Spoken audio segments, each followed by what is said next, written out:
What's happening, Wargamers? Welcome to our meditations on Galactic Legends beta testing from Atomic Mass Games for Star Wars Shatterpoint. We just got through our first playthrough of this, so this was like us trying to figure all things out. So if anything was wrong, things are wrong. We're just going to live with that. But it was really tight. It came down to the wire. It was a victory for the strike team by virtue of Crosshair being obstinate and not dying. So let's quickly go through this, like without going into too much detail. Like let's start with what we let's start with what we didn't like about the game. Is there anything about this that you didn't like? Something that I wasn't a huge fan of was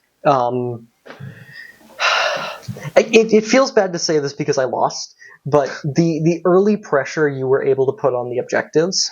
Maybe that was us misinterpreting how a turn works between a cadre turn and a strike team turn. But you put a lot of early pressure on the board, and were able to score, I think it was 4 round 1 of the 15 you needed. Well, I had a really good first couple pulls for that. Yeah. Like, starting off with Rex was just big, right? Yeah. And I at the same time, like I think it's a little bit balanced by the fact that I can only ever start off with like 2 control points right there, and I do have to get up here. Anakin got into my face a lot faster than I anticipated. That's the thing. Yeah, I hesitate to complain too much about that because playing as Anakin, I had so much mobility. The only thing I'm going to complain about a little bit, and again, grain of salt because they did fine. The 501st have very little. They still suck. They have very little to do. They're better. Being able to be like, oh, if I shoot you off of this point, I can take that objective off of you. But they never really had an opportunity to finish someone off because Anakin was so good at doing that. Yeah, you had a lot of instances where Anakin just kind of came up and said, I'm done with this right now. Because, I mean, we looked at it like, yeah, you can get 9 damage, but you have to get like 6 successes in a roundabout way type thing. So you were able to one-shot most of my team, but I had a couple guys in here that you just couldn't. Yeah.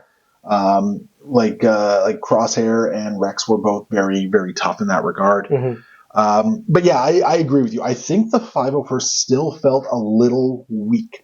Now, having said that, you could have won the game if you had gotten 1 more success on that last roll there. So at the same time, the 501st feeling kind of weak is made up by the fact that Anakin feels a lot better. Anakin feels so fantastic. Oh my goodness. Like, all my complaints about this, a few that they may be, are offset by how cool it is to play Anakin. The fact that you kept doing things with Anakin, like you have how much movement? He can theoretically, in a turn where you have, like, not even counting the fact that he can just be like, yeah, all my dashes are repositions this turn, or my jump uses the full movement tool. He can be like, yeah, I'm going to attack, get shove, jump. I'm going to do a free attack, shove, jump, and then I'm going to jump. Oh, and then I'm going to dash, and then I'm going to move. Yeah, no, it's an insane amount of movement. But yeah, so I think the 501st feeling a little subpar is that I think that's really fair. On my front, I think the only thing that like I really that kind of took away a little bit of the fun is that without primary units, I feel like you lose kind of some of that cool synergy. You do, but I do think primary units for the strike team would be a little powerful. Yes, had you had some kind of identity, good lord, Luminar would run this table. Luminar would run this table. If I had Hunter in this table, like Hunter would have done so much. Hunter would be here turn 1. Yeah, Hunter would do so much work on this particular one. Yep. Or alternatively, if I had Obi-Wan. So I mean, that's more of a form versus function type complaint. I think for the purposes of the game balance, I think it makes sense. Yeah. It's just unfortunate because it wasn't until we got into the game that I realized, Ahsoka has very little synergy because her tactics ability was just kind of. But wait, hold on a second. Because I can't even dash her. Because it has to be a Jedi primary. Yeah, at the start of this unit's activation, choose an ally to put one character in the chosen unit may dash. So she doesn't even get to dash on that one. So that was on me. I mean, it's also a good showcase of how much losing a primary changes how you look at and evaluate units. Yeah, that's very true. Yeah, because for some reason I had in my head, because it's been so long since I've used Padawan Ahsoka, that it was just like Jedi or Galactic Republic. But no, it is primary. So I mean, even though Obi-Wan was a Jedi, he's a secondary. So like no dashing him, right? Yeah. So yeah, like I do think this format, much like the other sort of more narrative format that they released, there are some cards that I think are just kind of dead cards. Mm-hmm. But I think there's fewer in this one than there are in the ops. Yeah, there's a lot of wiggle room to play on this, and because you have multiple different win conditions, you really didn't go for it because Anakin kind of was tanky as all get out. But you could have gone for a much more attrition focus and try and take down Anakin. And you know what? I think I could have. Like, I think that's actually a viable option because at one point Anakin had what, like 7 or 8 damage on him? Yeah, but he's also recovered almost all of it off. But I think I only shot into him once, right? Once or twice. Yeah. So I mean, I could have gone into him a lot more. I could have constantly been exposing him, for instance, with the ARPs and all that sort of stuff. So yeah, like I think I feel like there is actually multiple paths to victory here. Mm-hmm. Now, the other thing that I think is kind of bad on this one, I think there's some units that kind of break the scenario.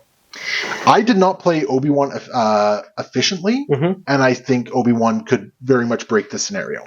And conceptually, I fear for the Anakin player when your opponent rolls up with Oops, All Empire with Inferno Squad, and you have an identity with Gideon Hask. Hask has his mini identity. Alternatively, like one of the other lists I was considering running on this one was a whole bunch of bounty hunters.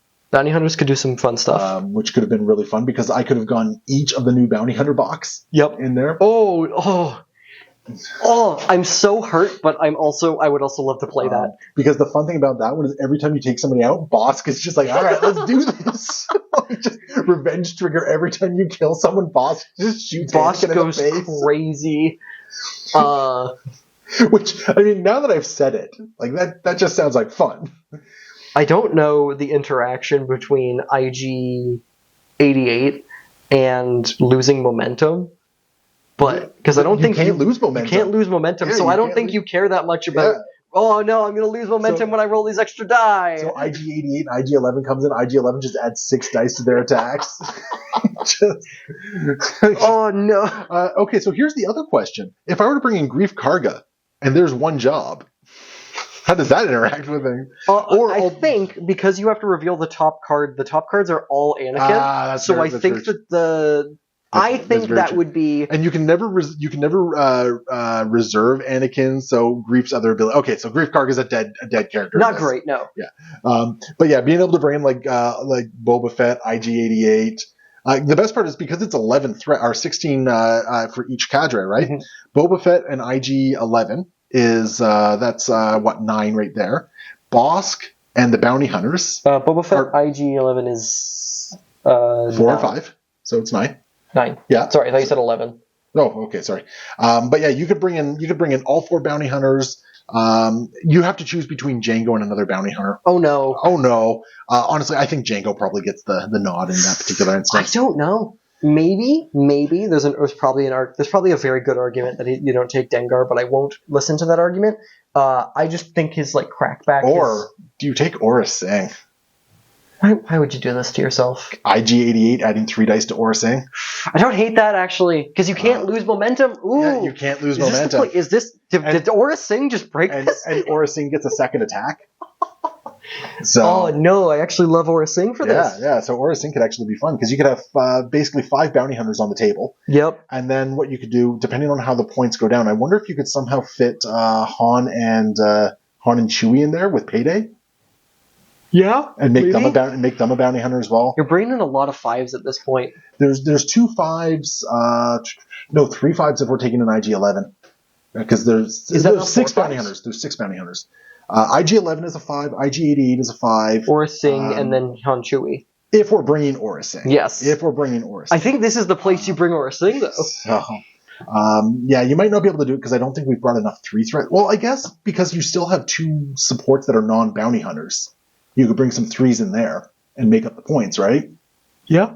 So, does the eras work out with Aura Singh? Aura Singh, and you match Aura Singh with the bounty hunters. Oh, yeah. Yep, you match Aura Singh with the bounty hunters if you want to do it that way. And then you do like Boba and IG, and you do IG. And I want to play this so bad. Yeah, there's a whole bunch you can do there. So that's the bad. Let's talk the good. I think we've already mentioned like Anakin felt really good. Anakin felt so fun. He has a lot of moving parts you have to keep track of, but he's mobile. He does damage. He, especially early.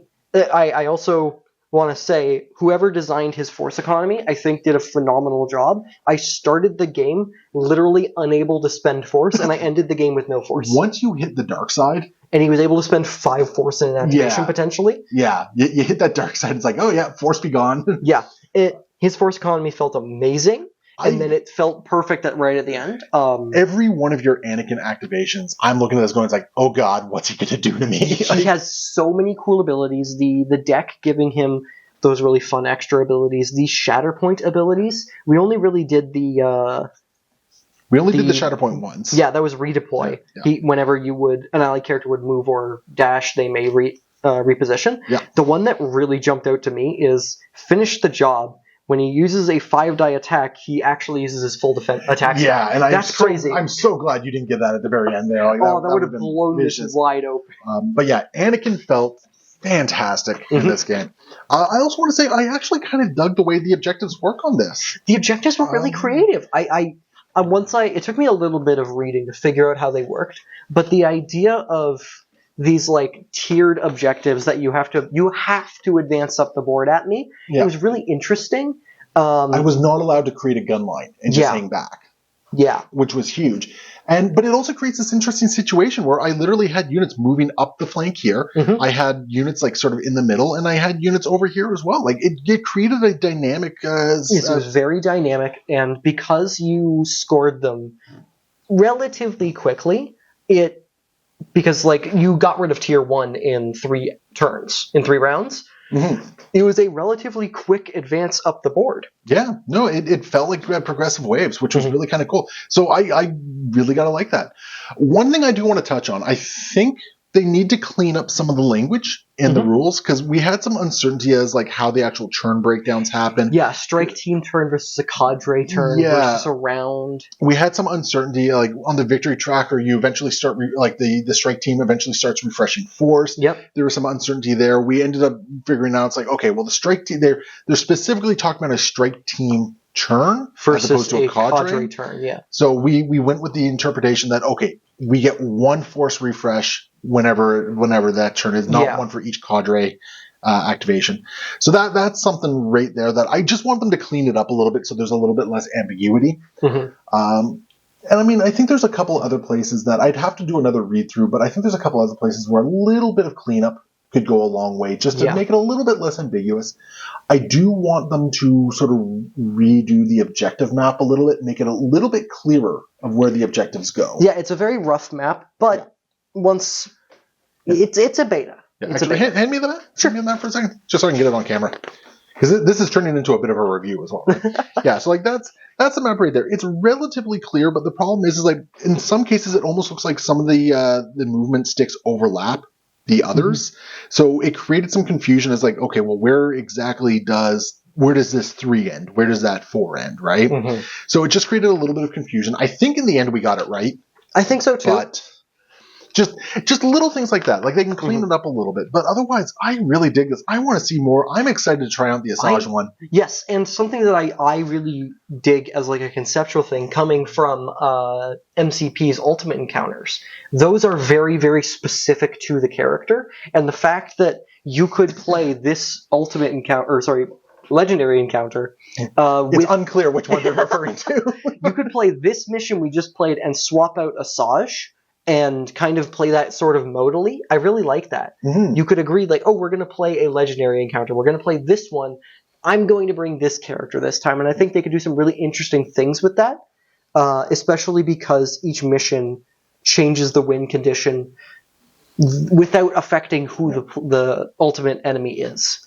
Something else I want to touch on with this one that I really like is, unlike the other operations that they came out with, I felt like this one is you can go theme and you can still be effective. Yeah. I felt with the other ones, like if you went heavy with the theme, like you can really lock yourself out of like having a strong win condition. Whereas this one's like, you know what? I went with these are clones that maybe the chip didn't work with type thing, and they're fighting off Anakin. Cool.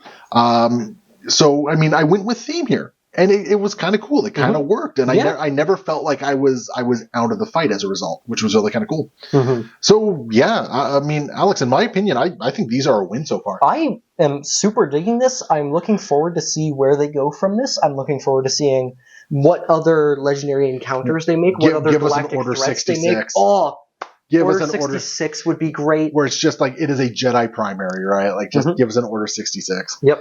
Which would be very and they could do cool. so many fun characters. Or give us a Fear and Dead Man. Oh, the galactic threat starts in the middle and you're surrounding him. He's only surrounded by Fear and Dead Man. Yeah, they could do so many fun things. The Corridor. The Corridor? The Corridor from End of Rogue One. That would be very, very fun. That would, you know what? We can actually build that one pretty easily. That'd be kind of fun. You take a 3x3 mat and you ignore these 2x1 feet. There's quite literally 6 inches here, and there's just a wave of rebel troops there, and Vader has to get to the end. That's all.